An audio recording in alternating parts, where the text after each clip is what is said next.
Hai, Assalamualaikum semua. Selamat kembali ke channel saya. Okey, menu yang saya nak kongsikan dengan anda semua hari ini sangat simple ya, iaitu sayur lemak putih versi Kelantan. Okey, jom kita tengok cara-cara saya buat sayur lemak putih. Jom. Okey, untuk sayur lemak putih ni, saya guna 1 biji bawang merah, bawang putih. Lepas tu saya guna ikan bilis je.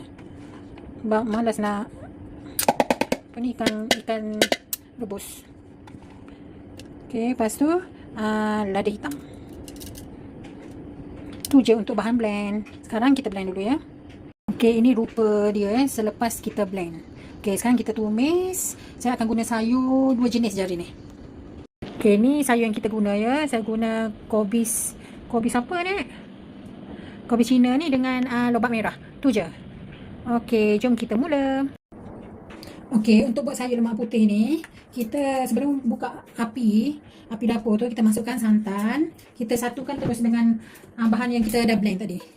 Saya akan guna ayam brand ni. Saya guna 2 kotak. Yang satu kotak ni 200 ml.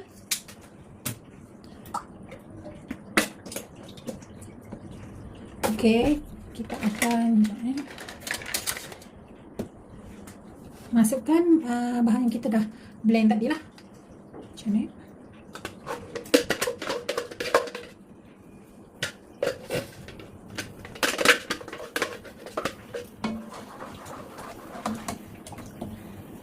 Kita tambah air sikit.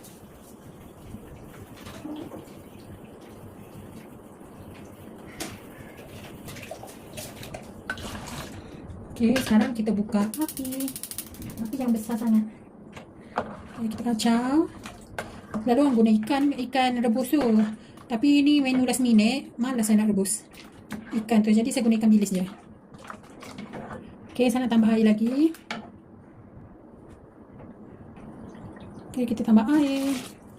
Okey, ni yang kita masak hingga santan tu mendidih.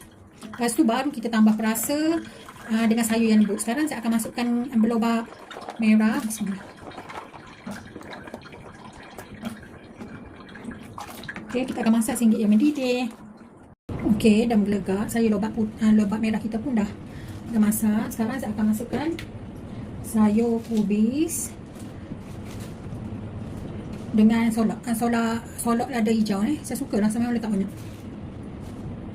Favorite saya.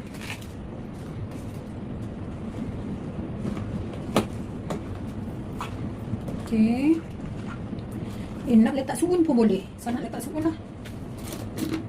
Tapi nanti letak suun dia jadi pekat pula, nanti tak ada kuah.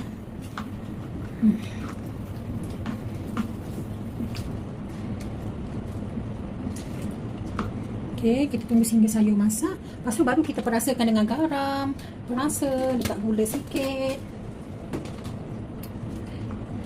Okey, senang je.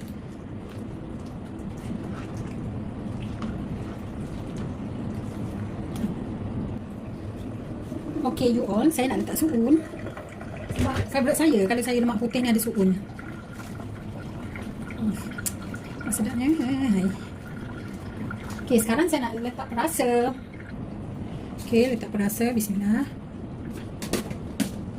Lepas tu gula, garam sikit. Okay, nanti kita tengok test dulu macam mana.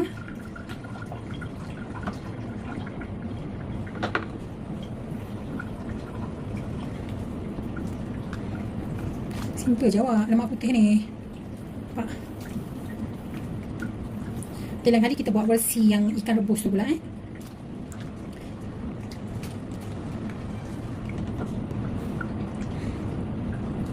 Okay, dah siap. Rasa dia dah cukup, dah pas dah semua. Alhamdulillah. Sayur lemak putih versi Kelantan saya dah siap. Okay, nanti you all support lah video saya. Okay, jangan lupa like, share dan subscribe. Assalamualaikum semua.